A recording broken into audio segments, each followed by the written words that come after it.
Doctor साहब, आपसे मैं ये सवाल ज़रूर करना चाह रही हूँ क्योंकि अभी भी बहुत सारे सहाफ़ी भी ये रिपोर्ट कर रहे हैं कि पीटीआई सोच रही है, हो सकता है बिल्कुल आखिरी दिन जाकर बॉयकॉट का ऐलान कर दिया जाए। तो इस माहौल नहीं है, आपसे निशान भी छीन लिया गया, फिर भी इस बात के लिए आप लोगों ने क्यों सोचा, ये ऑप्शन क्यों की कि इलेक्शन फिर भी लड़ा जाए हर सूरत हाल में? देखिए, इस तरह ये है कि इलेक्शन जो है ना, ये वोटर्स का और पाकिस्तानियों का एक बुनियादी हक है। हम उनसे वो हक नहीं लेना चाहिए। नंबर 2, हम ये समझते हैं कि हमारी आज भी सबसे ज़्यादा फॉलोइंग पाकिस्तान तहरीक इंसाफ की है।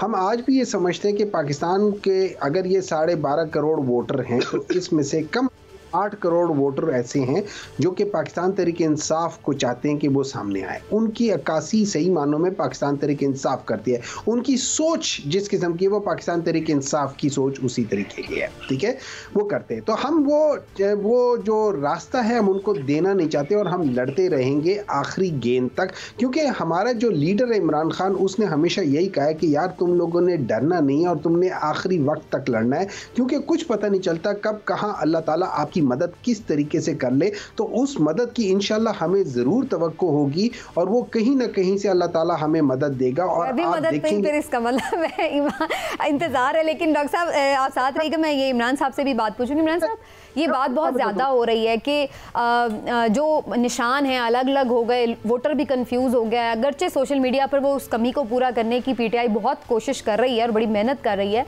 ये तो सब मान रहे हैं, लेकिन फिर भी ग्राउंड पर बहुत सारे लोग कंफ्यूज भी हैं। और फिर हमारा एक माइंडसेट भी है लोगों का कि यार इनको तो आने ही नहीं दे रहे, इन्होंने तो जीतना ही नहीं, तो क्या फ़ायदा इनको वोट डालने का, वोट ज़ाया ही हो जाना है। आप समझते हैं कि ये वाला एलिमेंट इतना बड़ा है कि इसकी वजह से जो पीटीआई का वोटर चाहे वोट करना भी चाहता हो वो फिर भी शायद उस तरह से बाहर नहीं निकलेगा 8 फरवरी? सुमीना, मैं बिल्कुल ये समझता हूँ जो आपने बातें की हैं, ये सारी बातों का नुकसान पीटीआई को होगा और 8 फरवरी को उसका वोटर शायद उस जज्बे के साथ ना निकले। अगर निकलेगा तो एक मौजज़ा होगा और अगर वो मौजज़ा हो गया तो फिर कोई किसी को नहीं रोक सकता, ये भी मैं आपको बता दूँ। लेकिन मुझे ऐसा लगता नहीं है, क्योंकि हमारे यहाँ इस तरह से पहले कभी माजी में हुआ नहीं, लेकिन हर चीज़ कभी ना कभी हो जाती है। जहाँ तक ये बात है कि पीटीआई को बाइकआउट करना चाहिए या नहीं, तो मैं ज़ाती तौर पे समझता हूँ कि ये उससे भी बड़ी गलती होगी जो इमरान खान साहब ने पंजाब असम्बली या दूसरी असम्बलियाँ तोड़ के की थी और जो आपकी कौमी असम्बली है वहाँ से इस्तीफ़े दे के की थी। उसकी बुनियादी वजह यह है कि चले अगर आप असम्बली में होंगे, जितने भी तादाद में हो, आप हुकूमत में नहीं होते, आप अपोजिशन में होते हैं, तो कम से कम अपनी आवाज़ तो उठा सकते हैं, वहाँ पे उनके किसी काम को रोक तो सकते हैं। जो आइनी तौर पे जो फैसले, जैसे डॉक्टर साहब कह रहे थे कि आइन की चंद रिक्वायरमेंट्स होती हैं, तो अगर उसमें अगर आपके पास इतनी भी सीटें हों कि आप अपोजिशन लीडर के तौर पर वहाँ अपना किरदार अदा सकें, तो कम से कम आप बहुत सारे आइनी फैसलों में शराकतदार तो बन सकते हैं।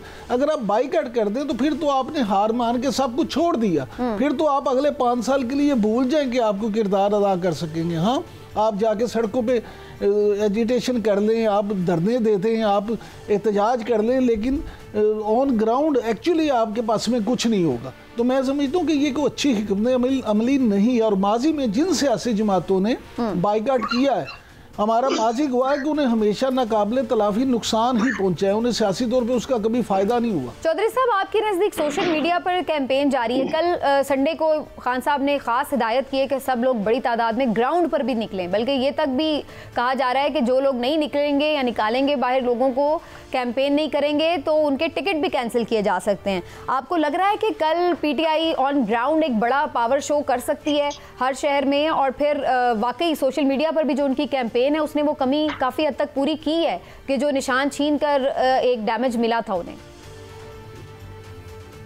नहीं, मेरा नहीं ख्याल Samina, in the given circumstances PTI कोई बड़ा शो कर सकेगी। उसकी वजह यह है कि वो टारगेट हुई है हर तरह से। और दूसरी बात यह है कि जो ज़्यादातर टिकट्स दिए गए हैं, जिस तरह से दिए गए हैं, उसका भी कोई पता नहीं है कहाँ पे इंटरव्यू हुआ, किसने टिकट दिए, कौन कमेटी थी, तो ये कोई पब्लिकली नहीं है। वो लोग जो हैं एटलीस्ट जो हमारे हल्के हैं, हम देखते हैं कि वो ऑन ग्राउंड जो हैं वो कोई बड़ा इज्तिमा या बड़ी चीज़ें तो करने में बिल्कुल नाकाम है, और ना वो लोगों की जो उनको उस तरह से मोबिलाइज कर सके। हाँ, कुछ केपी में बहुत अच्छा एक शोज हुए हैं और वहाँ पे लोग गए हैं, लेकिन पंजाब में ओवरऑल जो है आप देखें कि कोई ऐसा बड़ा ना कोई जलसा ना कोई जुलूस किया जा सका अब तक। और दूसरा देखिए, मैं ये देख रहा हूँ कि कैंपेन चल रही है कि कुरान पे आप हाथ रखें। अगर आपको इतनी बेतबारी है तो लोगों को आप टिकट क्यों देते हैं? देखिए ये बातें बहुत एक मैसेज गलत देती हैं। फिर आप ये कह रहे हैं कि जी ठीक है, खान साहब तो क्योंकि अंदर है, उनको तो ज़रा जो ब्रीफिंग दी गई है उसके मुताबिक ही वो बात करेंगे ना। हर बंदा बड़ा इज्तिमा तो कर नहीं सकेगा, तो फिर आप क्या ठीक इलेक्शन से 4 दिन पहले 5 दिन पहले टिकट चेंज करेंगे? सो ये बड़े जो है वो नॉन पॉलिटिकल किस्म के स्टैंसेस हैं जो लोग ये करवा रहे हैं। शायद वो पता नहीं क्या चाहते हैं, लेकिन इस किस्म की जो देखिए सियासत समीना बड़ा संजीदा अमल है और इलेक्शन तो बहुत ही संजीदा अमल होता है और इसमें बहुत ज़्यादा एक जद्दोजहद की ज़रूरत होती है, एक कोशिश होती है, टीमें बनानी पड़ती हैं, इलेक्शन डे लड़ना पड़ता है। ये बहुत एक ऐसी चीज़ होगी जो कि अभी सोशल मीडिया कैंपेन में तो नो डाउट पीटीआई का कोई मैच ही नहीं है, वो अनमैचेबल है। और जिस तरह से उन्होंने एक शो पुट किया है तमाम तर मुश्किलात के बावजूद, तमाम तर जो दगरगूं उनको हर्डल्स हुई हैं, मतलब इतने इलाकों में एटलीस्ट उन्होंने अपने कैंडिडेट फाइल किए हैं और ये हर हल्के में तकरीबन, तो ये तो एक बड़ी अचीवमेंट है। सोशल मीडिया में उन्होंने, आपने जब उनका बल्ला निशान छीना उसके बाद उन्होंने बैंगन जैसी सब्जी जो है उसके ऊपर मीम्स बना के उसको बड़ा किया हाईलाइट। लेकिन इसका नुकसान जरूर होगा क्योंकि हर उम्मीदवार का मुख्तलिफ निशान है और हर उम्मीदवार के लिए लोगों को कन्विंस करना टाइम बहुत थोड़ा है, बहुत ज्यादा और मुश्किलात बहुत ज्यादा है। इसको किस हद तक वो कर सकते हैं, रिजल्ट्स देखना पड़ेगा। जितनी मर्जी सोशल कैंपेन अच्छी हो, सोशल मीडिया पे जो मर्जी आप कर लें, बैंगन को जितना मर्जी फैसिनेट करके दिखा दें, लेकिन आपने उसके नतीजे में कोई अच्छी वर्चुअल हुकूमत तो नहीं ना बनानी।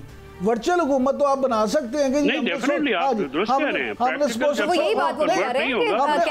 हमने सोशल मीडिया पे ये कैंपेन कर ली और अब हमारी हुकूमत भी बन गई है। ऑन ग्राउंड 50% जैसे आपने कहा 50% इलेक्शन तो पोलिंग डे पे होता है। पीटीआई सर सिर्फ एक जुमला ले लें, यंग वोटर है ना जी, हाँ जी जी सर, यंग वोटर चला तो जाएगा वोट डालने, लेकिन पोलिंग एजेंट ही नहीं होगा, उसे पता ही नहीं होगा वहां पे पोलिंग। आप लोगों ने निशानदेही की है मसाइल की, इसके लिए क्या सोच रखा है पीटीआई ने? सेनेटर साहब से जानने की करूंगी। डॉक्टर साहब आपसे मैं ये सवाल ज़रूर करना चाह रही हूँ क्योंकि अभी भी बहुत सारे सहाफ़ी भी ये रिपोर्ट कर रहे हैं कि पीटीआई सोच रही है, हो सकता है बिल्कुल आखिरी दिन जाकर बॉयकॉट का ऐलान कर दिया जाए। तो इस माहौल नहीं है, आपसे निशान भी छीन लिया गया, फिर भी इस बात के लिए आप लोगों ने क्यों सोचा, ये ऑप्शन क्यों की कि इलेक्शन फिर भी लड़ा जाए हर सूरत हाल में? देखिए इस तरह ये है कि इलेक्शन जो है ना ये वोटर्स का और पाकिस्तानियों का एक बुनियादी हक है, हम उनसे वो हक नहीं लेना चाहिए। नंबर 2, हम ये समझते हैं कि हमारी आज भी सबसे ज़्यादा फॉलोइंग पाकिस्तान तहरीक इंसाफ की है।